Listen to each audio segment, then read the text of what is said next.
24/7 SR YouTube চ্যানেলে আপনাদের সবাইকে স্বাগত। অনেকদিন পর আবার ক্যামেরার সামনে আসা এবং আজকের যে ভিডিওটা সেটা অতি গুরুত্বপূর্ণ ভিডিও, বিশেষ করে সেই সমস্ত দর্শক বন্ধুদের যারা আমাকে দীর্ঘদিন ধরে ফলো করছেন বা কিছু চাকরির প্রিপারেশনের জন্য নোটস বা টিপসের জন্য আপনারা অপেক্ষা করে থাকেন, এবং বিশেষ করে আমার ব্যাচের সেই সমস্ত ছাত্রছাত্রীদের জন্য, সমস্ত ব্যাচের ছাত্রছাত্রীদের জন্য যারা আমার কাছে বর্তমানে পড়ছো এবং আগামী দিনে একটা চাকরির জন্য লড়ছো। আমি বারবার একটা কথা আজকের ভিডিওতে বলবো, সেটা হচ্ছে যে আগামী দিনে যে ইলেকশনটা রয়েছে তোমরা বা আপনারা প্রত্যেকেই জানেন বা জানো। আমি তুমি করেই বলছি, যেহেতু ব্যাচের স্টুডেন্টসদের উদ্দেশ্যে এই ভিডিওটা করা মেইনলি, এবং যে সমস্ত অ্যাসপিরেন্টসরা রয়েছেন যারা প্রিপারেশন করছেন, আমার চ্যানেলে আছেন বা ফলো করেন, তাদের উদ্দেশ্যে। তো তুমি করেই বলি, ক্ষমা করবেন যারা বড়রা আছেন। তোমাদের যে কথাটা আমার বলার এই মুহূর্তে, যে আগামী ইলেকশনের আগে অনেকগুলো রিক্রুটমেন্ট হতে চলেছে, অন্তত পরীক্ষা কিছু হবে, অন্তত ফর্ম ফিল আপ কিছু হবে। তো সেগুলোকে আমাদের ডুবে যাওয়ার সময় বলে না, খড়কুটোও আমাদের কাছে যথেষ্ট।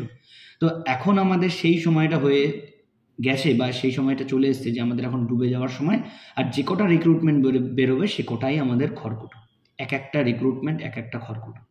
আমি ব্যাচে বারবার বলি, কেউ যদি ডাইহার্ড চেষ্টা করে এবং বছরে যদি 30টা পরীক্ষা দেয়, অন্তত 3 বছরের মধ্যে সে একটা চাকরি পাবেই। এটা রেশিও। 30টা পরীক্ষা দিলে 3 বছরে 90টা পরীক্ষা, অন্তত পক্ষে 100টার কাছাকাছি হয়ে যায়। 90টা কেউ যদি গভর্নমেন্ট জবের পরীক্ষা দেয়, একটা না একটা চাকরি সে পাবে। কিন্তু কারোর এত ধৈর্য নেই, তাই সে এতগুলো পরীক্ষা অ্যাটেম্প্টও করতে পারে না। যারা করেছে তারা চাকরি পেয়েছে ম্যাক্সিমাম ক্ষেত্রে। তো আমি তোমাদের উদ্দেশ্যে এটাই বলবো যে যতগুলো পরীক্ষার রিক্রুটমেন্ট বেরোবে, ফর্মটা তো ফিল আপ করবেই। সাথে এখন থেকেই প্রিপারেশনের যে প্রস্তুতিটা এতদিন ধরে নিচ্ছিলে বা প্রিপারেশন এতদিন ধরে নিচ্ছিলে, যে পরীক্ষার জন্যই হোক, যেটার জন্য তোমরা প্রিপারেশন করছিলে, সেটাকে এখন থেকেই তোমরা টার্গেট করে নাও যে এই পরীক্ষাটা আগামী আর 2-3 মাসের মধ্যে হতে চলেছে, আমরা এখন থেকে এটার জন্য ফুল প্রিপারেশন শুরু করব। কেউ যদি মনে করো যে না, নোটিফিকেশন বেরোবে তারপরে আমি প্রস্তুতি নেব, তাহলে কিন্তু একদমই ভুল করছো। কারণ এই ভুলগুলোই দীর্ঘদিন ধরে ছেলেমেয়েরা করে আসছে বলেই কিন্তু পরীক্ষাগুলো পাশ করতে পারে। একদমই এই ভুলটা করা চলবে না। নোটিফিকেশান যবেই বেরোক, তোমাদের টার্গেট রাখতে হবে যে আমাদের নোটিফিকেশান আর 2-3 মাসের মধ্যেই আসছে।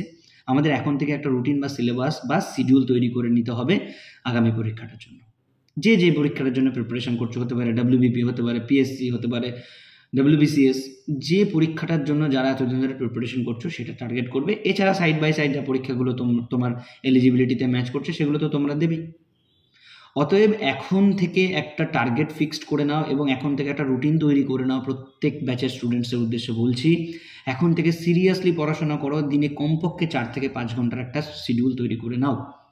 নিজেদের মতো, নিজেদের সময় মতো শিডিউল বার করে না। যারা চাকরি করছো বা কাজ করছো, করতে করতে পড়াশোনা করছো, তাদের শিডিউল একরকম হবে। যারা ফ্রি আছো তাদের শিডিউল একরকম হবে। তো সেরকম অনুযায়ী একটা শিডিউল তোমরা প্রত্যেকে তৈরি করে নাও এবং লেগে পড়ো। কারণ একটা সরকারি চাকরি তোমার কিন্তু মাথার উপর একটা ছাদ, শুধু তোমার নয়, তোমার পরিবারেরও মাথার উপর একটা ছাদ।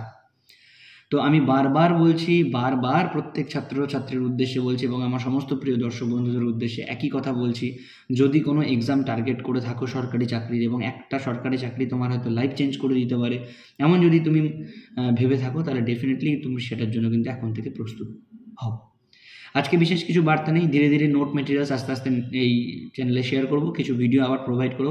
ব্যাচের সমস্ত ভিডিও তো আর এডিট করে দেওয়া সম্ভব হচ্ছে না, তাই দিতেও পারছি না। সমস্ত ব্যাচ নিয়ে কম বেশি ব্যস্ত থাকি। তো যাই হোক, যতটুকু সময় পাবো ততটুকুর মধ্যে কিছু ভিডিও আবার প্রোভাইড করবো, যেগুলো তোমাদের পরীক্ষাতে কাজে দেয়। সবাই ভালো থেকো, দেখা হচ্ছে নেক্সট ভিডিওতে। জয় হিন্দ।